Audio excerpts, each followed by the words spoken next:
I said, we loaded. Our company's squads, platoons loaded.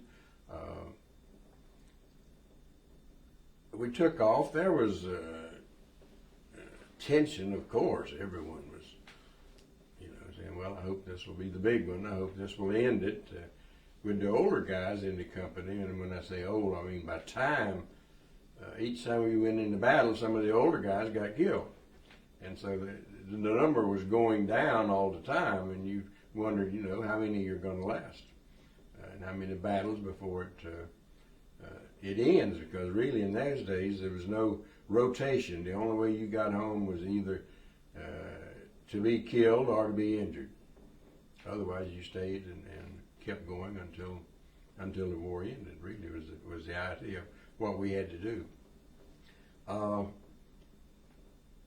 The planes got up to altitude. I was lucky enough to be sitting across from the door, and looking out I could just see planes as far as I could see, and down on the water we could see ships, because they had started, considering I don't know how much time it took them to get across the channel, but some of them had started earlier and some were coming later, so the channel seemed to be full of boats of every kind, and the sky was full of planes.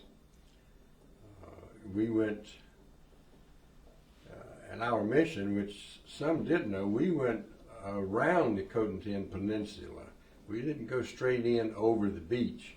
We went around and came in from the back of the beach.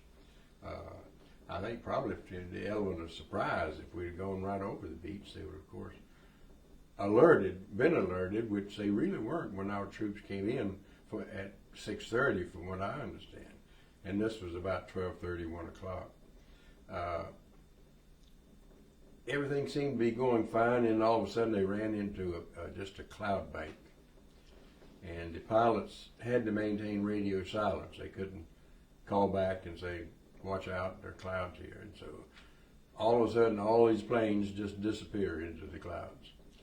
And you had to hope that everybody would try to stay on course, flying the way they should. And as far as I know, there were no accidents. But they broke out just before we got to Sainte Eglise.